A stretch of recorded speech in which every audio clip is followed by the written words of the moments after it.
Nope, we're good. There's been a lot of uh-ohs and whoopses out here lately because of this new art, but anyway, we're good to go.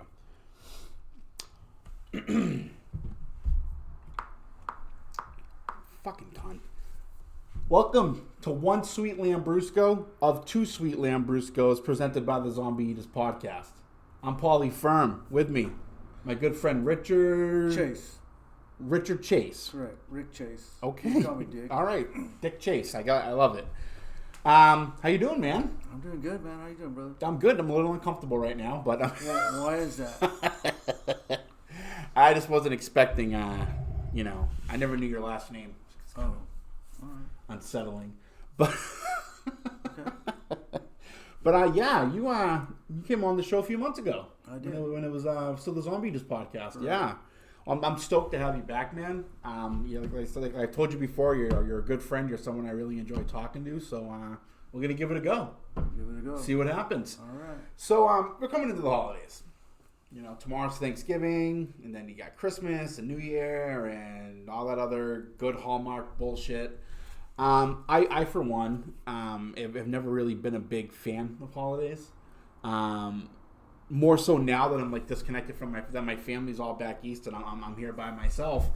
So you start to think of creative ways to spend the holidays, and that got me thinking about some of the other holiday events that may have happened to us in our lives, and I thought we could share one or two of those stories today. If you have any memorable holiday stories you'd want to share with us, because I know I got one that's a doozy, and it's something that I'm not sure I regret. But I'm also not sure that I'm like as weirded out by it as I should be.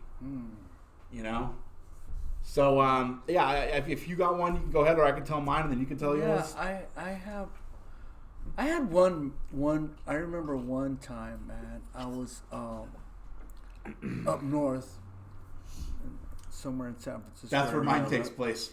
And so I remember I was locked. We were locked down in our cell. I think it was a lockdown at that particular time. Yeah. And it was Christmas Day, right? And see, so when you're in prison, every day is the same day.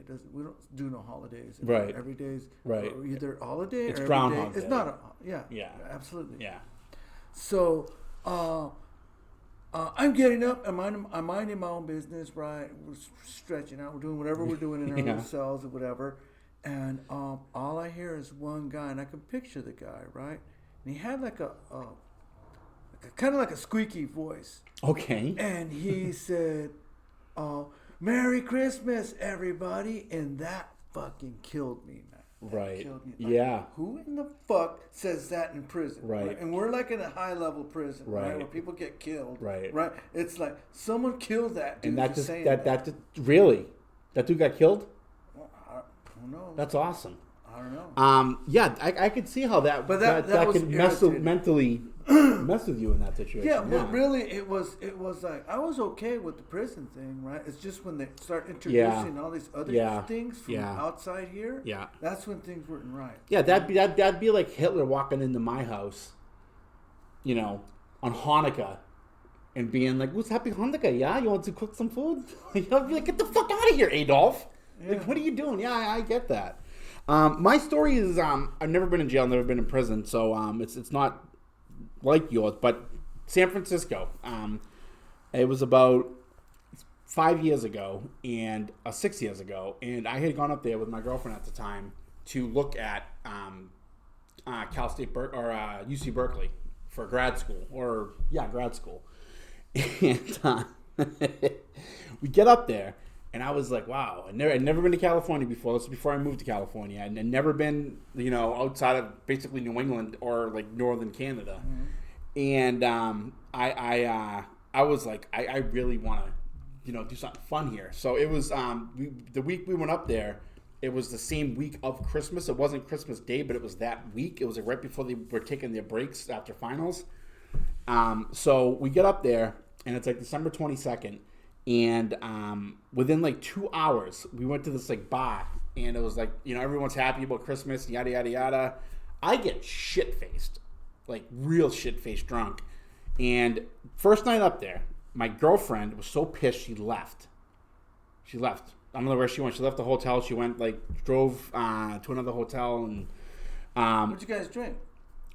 So, do you remember? So many places. We started in Berkeley. And then we took the bot over to San Francisco. And that's where she decided she'd had enough. And so she left. And so what was planned to be a nice trip with my girlfriend, going to the Bay Area. And this wasn't a holiday. It was the week of Christmas. Okay. Yeah, right before Christmas break. And what was supposed to be us going to look at this school and then looking at places to live because we were going to move up there together. I was going to go to school up there. She was going to get a job. Everything was all set. So it ended up turning into a complete debauchery. And so she takes off, and I wake up in a bot bathroom in Oakland with a Santa hat on, and a tranny, and a bag of Freon that we've been huffing. What kind of? Like a man dressed like a woman. Chevrolet? Oh. Yeah, not like a transmission for a car, like a transvestite. Oh shit. Yeah, and so I kind of like come to, and I'm like sitting on the floor of this bathroom in a bot station in Oakland, and like the tranny's over there, like doing whatever, like huffing more Freon, drinking whatever. I wake up and I'm just like, oh wow, you're a guy. She's just like, yeah, and I'm like, oh man. I'm like, did we? She goes, no. You told me you had a girlfriend. You were too fucked up anyway. I'm like, oh, cool. You were nice, though. I'm like, great. Good for me. I'm like, fuck, where's my girlfriend? My phone's dead. Like, I got like $20 in my wallet. I'm like, what the fuck am I going to do? I'm like, where am I? And she's like, Oakland. And I'm like, how do I get back to, oh, man, I don't even know where I'm staying. So I had to like go somewhere, find a place to charge my phone. And because it was the holidays, people were being like extra nice. You know? Yeah. So they weren't treating me like I was the vagrant that I was. And, I finally got a hold of my girlfriend, and she's like, yeah, I'm back at the hotel. And I'm like, all right, well, I'll be right there. She goes, fine. I go, wow, where is it? She was so fucking pissed at me, dude. Yeah, and that was it. That was the last holiday we spent together. She broke up with me, like, I think 2 weeks after the New Year, you know? And that's the most memorable? Or the one that top of your head? That's the most memorable. Like, because of the circumstances that were surrounding it. Yeah. First of all, it's weird waking up naked with the tranny. I wasn't naked. Oh, I thought you said you were naked. No, I wasn't naked. I had a Santa hat Okay, on, we'll but I just say wasn't you were naked. Okay. Where floats your boat? It was just like, first of all, who huffs Freon? Like, who goes to San Francisco in the first day, loses his girlfriend, doesn't know where he's staying? Like, that's like alcoholic behavior in like prime time, you know. But yeah, that one, of course, there's great ones with my family and my dad before he passed away. But you know, this for the sake of this podcast, that's a memorable one too. Yeah. This one's memorable. Those ones are more endearing, you know. But I remember the tranny though. She called herself Shasta, and I remember that being very funny to me. And she was like, yeah, you just kept buying drugs, then we couldn't find any more, so we got Freon out of a car. And I'm like, really? I'm like, holy shit. I didn't even know that was a thing. We had kind of people like that in prison, not really fully transformed or in transition, but they wanted to be. One that I do remember, its name or his name or whatever name you call it, was called Yum Yum. Yum Yum. Yeah, Yum Yum. And another one, Peaches. Oh, that would have ruined that like donut shop for me. Do you know Yum Yum Donuts? It would've, yeah. I really like those donuts. Was a pretty much strapping young Yum Yum guy, right? Yum Yum was pretty big. Yeah. It's really weird because you see this big dude, right? Mm-hmm. And kind of like that, you know what I mean? Kind of buffed up, you know, exercising, doing dips on the third tier, right? And I don't know what any of that means. They have a chair like this with bars on it, right? And then when you go to the corner to go downstairs, because you hit the end and it goes like this down. Right? Okay. So go like this down, and so there's not have screen, but there used to be bars like that, right? So you get on the bars and you could get thrown over, right? but you're supposed to like walk down. So this guy would get on the bars, right? Mm-hmm. And the bars would be like this, and he'd be going like this on the third tier. I see. Like lifting himself. Right. Yeah. Okay. That's pretty badass. It is. And pretty scary too. He was known to knock people out and molest them, I guess. Jesus. Yeah. So it sounds like prison is this is a long time somewhere I ago. never want to be though. No, this was a long time ago. It was kind of like that, but people, my crowd of people didn't do anything like that. Right? Yeah, and this was before. Was this like before things started to change in the prison? That sounds like a primarily white activity.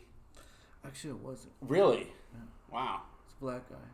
Wow. Yeah, there was I was talking the other day in class, and I made a joke about how the LGBTQ, LMNOP, fucking whatever community is basically getting everything they're asking for, and I'm like, this is crazy. I'm like, you guys aren't even that disenfranchised, you know? I'm like, you look at blacks, look at the indigenous people, the Native Americans, they have serious like gripes. I'm like, you guys have been getting like picked on for what? Since like the 60s? I'm like, give me a fucking break. You know? And I'm like, what's next? You're going to have friggin' all the hurricane names be woke too and have pronouns and shit? And the only person that thought that was funny was a girl who identifies with a pronoun. And she's like wicked cool. And everyone else was like, that's offensive. And the girl was like, no, it's not. Like, it's funny. And she was the only one that stood up for me. What do you mean? mean? Girl pronoun. Well, her name is Rachel, but she's because like in the virtual like forum that I'm in for class, because I'm not obviously in Syracuse every day, right. You can have your name or a pronoun that you identify as. So she had her pronoun. And what was that? You can't say. No, it was them. Oh. You could say I could say that. That's fine, but she was the only one defending me when I made that joke. About how because she was because she's part of that community and she can tell when someone's joking. Lesbian then. She's. It was a he and became no. It's a girl. She was born girl. She is a girl, but that's just her pronoun. She thinks that her whole reasoning behind it is she doesn't think that people should be identified by any certain sex if they don't want to. It's kind of like a non-binary approach. And so, but she's really cool. She's one of my favorite people in the world. And after I got done saying all that, I was thinking in my head, I'm like, fuck. If Rachel doesn't chime in here and defend me, I'm fucked. And she did. So, yeah. I was like, I'm going to get you a Christmas present. And speaking of Christmas presents, I also I did a bit a couple weeks ago where I came up with, how every year they're like, oh, these are the hot Black Friday gifts and these are going to be the best sellers. I came up with my own. And one of them was called 23 Pronouns in Me. And basically what that's supposed to be is that it's like 23 and Me. You do the swab, you send it in, and then they send you a list of 23 pronouns that you can identify as at any time of the day. Like, interchangeably. Like, oh, this hour I'm going to be, this pronoun or that pronoun. So basically it was my way of, like, kind of, like, shining light on how ridiculous this whole thing has gotten. It's like, the other day I was talking to someone, and I swear to God, the week before, she identified as something else and got mad at me because I, wasn't up to date with her weekly change. She was like, she identified as they or something, and she was like, oh, and I'm not man nor woman, blah, blah, blah, blah, blah. I'm like, okay, whatever, that's fine, great. What do you want me to call you? And she's like, and I'm a vegan, and blah, blah, blah. And so, we were talking, because I go to school with her, and I was like, I'm like, how's the vegan diet going? She goes, I'm not vegan anymore. And I'm like, that sounds like a little kid. Right. That's exactly what it is. We're being forced to treat people like little kids. No, she's responding like a little kid. Yeah, that's how they are. That's how not all of them. Not all of them, but a lot of them, they what I call it is the freshman college lesbian phase. So, I think maybe people are people. People are people. They're going to be what they're going to be. They're going Yeah. to believe whatever they're going to believe. Right. They're going to do whatever they're going to do. That's correct. Right. They're allowed to do that. Right. So if a person takes offense because a person wants to believe what they want to believe, right, and be what they want to be, anybody else should not get offended, right? Right. But the part about it is that you're offended because I want to be what I want to be. Right. It offends you, right? Yeah. So I get offended because that when I shouldn't even be offended. And the thing too is that it's like, yes, I think that people should be able to identify as whatever they want. I think people should have the right to, if they want to be called something or they want to be identified with a certain group, that has nothing to do with me. That's fine. Right. I don't give a shit. But, and I say but, loosely here, but I don't think that it's fair that we're all being forced to, adapt to this and change to this, and it's like, but we're the assholes if we get something wrong. Look at you. It's like we're all learning here, man. You use the word forced, right? So what would happen if you decided not to acknowledge that?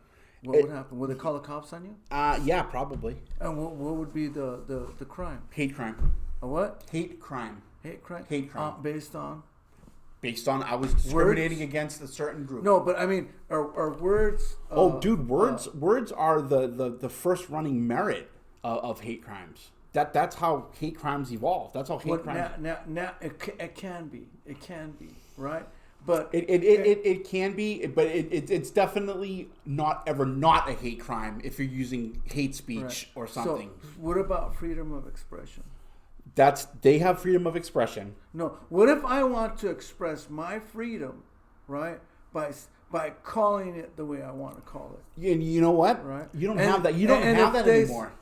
You don't have that anymore. That shit's gone.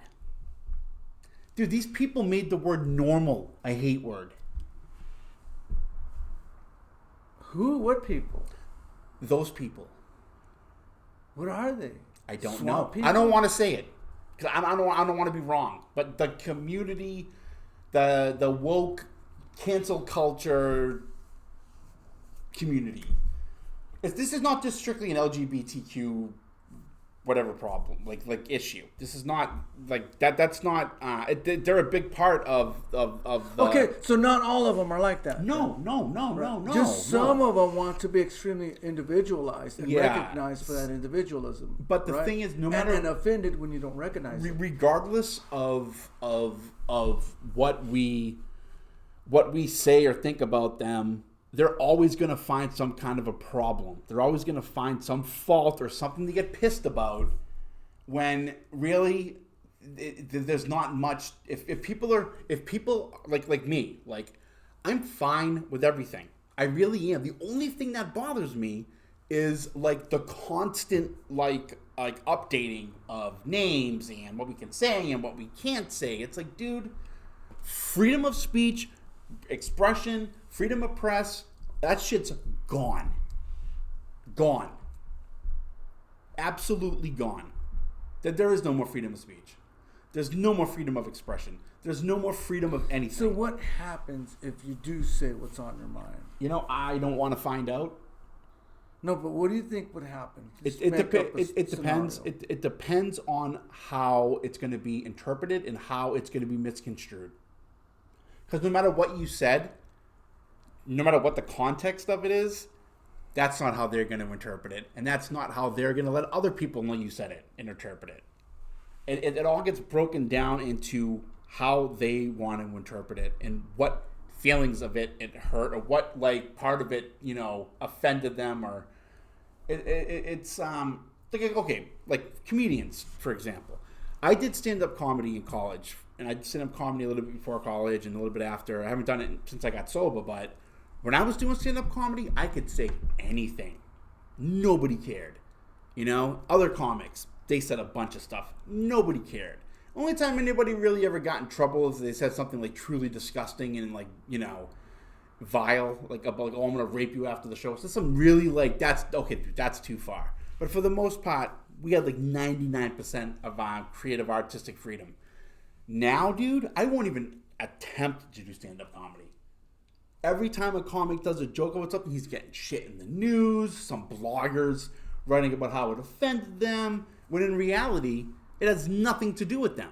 That joke just went into the air, and then they took it out, and they fucking brought it in and made it personal and made it feel like they were being targeted. They went and cried about it on the internet, and then the next day they're on a split screen with Anderson Cooper. It's all just fucking, it's everywhere, dude. Everywhere. Every day I'm reading about a different comic. You're talking about like David Chappelle. Dave Chappelle. Well, Chappelle, he's the most recent one. But I mean, like anybody. Like, everybody's getting shit for saying stuff. And it's like, dude, the comics are trying to say, like, look, dude, there's nothing to do with them. It's a joke. I'm a comic. And, it's like if you know you're going to be offended, why do you go to a comedy show? Right. It's like if you want to have comedy and you want to have it done the way you want, this is what it's coming to. Then you hire a private comic and you write down a list of things they can't say. What if they did this? What if there was a guy? Okay. A guy. He lives an alternative lifestyle. Okay.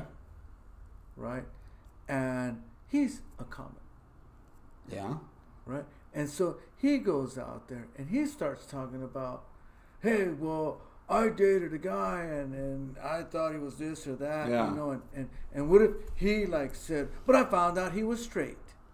Yeah, I see your point. Right. And so can I take that offensive? You could, but and then type it in. This guy right. But totally you know what they would say is that this is a member of the straight community and we don't care about him. He's not important. He's not a hot issue item for us. Like me, I have it even worse than you right now. I'm a white dude. Anything I complain about, I'm a white dude who grew up with a family that had privilege, middle class, education. They're gonna be like, "What's this dude crying about?" I mean, it's a good thing I'm not easily offended, or I don't let things get to me, and that I am from the part of the country where I'm from because I can just pick out whatever, fuck, I don't care. But if something did happen and I really was offended and it really did bother me, I wouldn't even get a fucking phone call back from anybody, So we got this 30-year-old white guy with an education from a middle-class family in Boston. He's upset. Oh, poor thing. And I'd probably think the same way. Yeah. It's like, dude, you're a white guy from Boston with an education and parents that worked hard and provided for you. What are you gonna what's your fucking problem? And that's what it's come to, man. It's just everything's become fucking absolutes. It's like no matter what really happened or what was said, is if this certain group or whatever, if they're offended, it's like that's absolutely what happened. You don't even get a day in court. I could be in court. Okay, so no means no, right? No, it fucking doesn't. All right, no, stop. You're being bad. That's not no. All right, that doesn't mean no. If the girl's like, no, fucking stop it. That's no. And either way, you get the reading in court, and it's like he was being so bad. No, stop. Don't do that. What are you gonna do? You're fucked. It's that's not the way she said it. Right? It's crazy, man. Everything's just become the Me Too movement. Am I saying that chick got blown out of proportion a little bit? Yeah, but if that's what it took to get those psychos and those perverts caught, then so be it. But what it also did. Excuse me. What it also did was it gave a lot of other women who may have just had a bad date or something, the ability to ruin someone's career. It's all the smoke fucking with you. Oh, it's vapor. It's a humidifier. Yeah, it's going up in your nose. Yeah. No, I drank. It's choking you out. I put down the wrong pipe. I have to have this because my allergies are so bad. And my doctor is actually making me inject steroids into my ass. Anabolic steroids? No.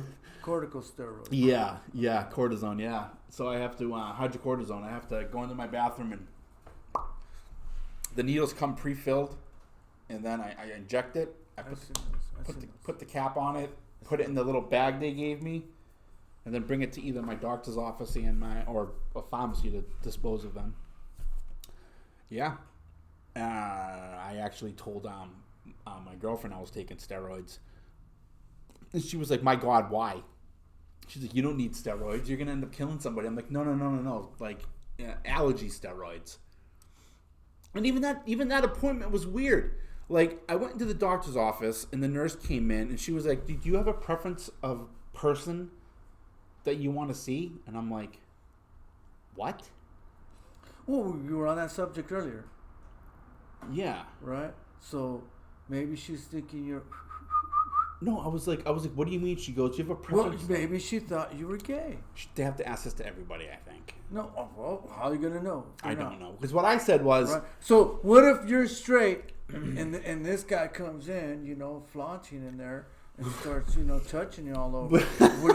He's like, oh, I thought you liked being touched. You know what I mean? Yeah, no, I mean, that would be inappropriate for anybody in that profession to do. No, but not if you're like that. And you're like that too, flamboyant. That wasn't the part that weirded me out. When she was like, what person do you prefer to see? I was like, my fucking doctor. Like, what do you mean, who do I want to see? My primary care physician would be great. And she was like, okay, just making sure. And I'm like, of what? She's like, went to leave, and I like wouldn't let it go. I'm like, what do you mean, making sure of what? Do I want to see a different doctor? I'm like, the guy's been my primary care doctor for 5 years. Why would I want to see somebody else? And she's like, I'm just doing my job. I'm like, I don't think you are. I'm like, that was a weird question. You turned it into that? Yeah. Why? Because I don't know what the fuck she was doing, but it's like, why would I make an appointment with my doctor, come in, check in, oh, you're here to see Dr. Rifkin? Why Yes. can't you say that? Why couldn't she just say the doctor will be right in? Why can't she say the doctor will be right out? I don't know. But right? I think anything she would have said, you would have got offended. No, I wouldn't have. If she was like, your doctor will be right in. You want her to say what you want her to say to you. I want her to say what everybody's supposed to say when you're sitting in a doctor's office. But who are you to determine that? Who is she? I didn't know. That's the thing. I could have been like, okay, do I have choices? She's another human being. They're trying to do her job, right, to the best of her ability. And it's not her fault. It's this culture's fault. It's this whole woke movement's fucking fault. What the hell is a woke movement? It's what's causing all these weird questions and identifiers. That's just what it's called. Because it's stupid. Consider yourself lucky. Consider yourself lucky. Consider yourself blessed, dude. I mean, I went into a supermarket because the other day. I work. I won't say what I do, but where I work, you're a fisherman, right? Right. So there's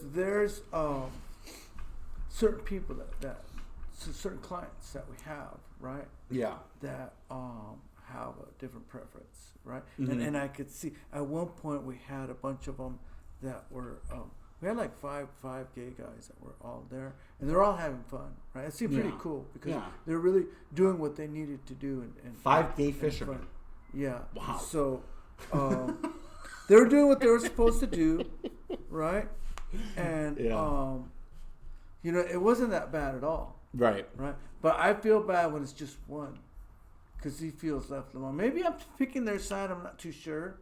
Right. But I can feel how he can feel isolated. See, and that's another thing too. Is that they like, as much as he probably think like, oh, that's cool, like that, he's actually like empathizing with me, that I don't get to work with anybody that any other gay people, but at the same time I think that maybe they're happy that they just are treated like equals, like he's gay, so he must want to work with gay people. I think that the bigger issue would be him not accepted. Being accepted. Correct. Yeah. And they get accepted, but they just still feel let out, because it's like maybe I'm thinking of this, right? Because they're who knows what they're thinking, right? But right. I don't know. I have no fucking clue. I have to think for them, yeah, right? Because if whatever it is that they're experiencing, right? Maybe they're uncomfortable for some reason, right? Mm-hmm. And maybe they see a big hunky guy, right? Yeah. And he's saying, "Man, I like that guy," right? And he's like, "Oh, you're not gay? oh, you're not gay. So who am I going to tell that guy's really hunky and I'd like to, well, you don't have to do anything. fondle the guy. You don't. I think you or should use your imagination. You should have touched that one. You should leave that one alone. No, I say that because that's how they felt. Oh. I think I got no one to talk to. Yeah, I got you. There's no girls gotcha. around here, and I can get along real good with girls. Yeah, it's like having a secret. That's the worst, dude. Like having a secret and not being able to tell anybody. That's why I almost and wanting to. Right, I almost get envious and jealous when someone's going through like a public scandal and all their shit's out in the air, and they're getting fucking like ridiculed and everything. But at the end of the day, it's like that's it. It's over. I bet that guy sleeps like a fucking baby. He's like, yeah, so what? I like to fucking jerk off in my backyard, but now you got nothing on me. And the guy just sleeps like a fucking baby, Because I've carried secrets around before, out the man. bag.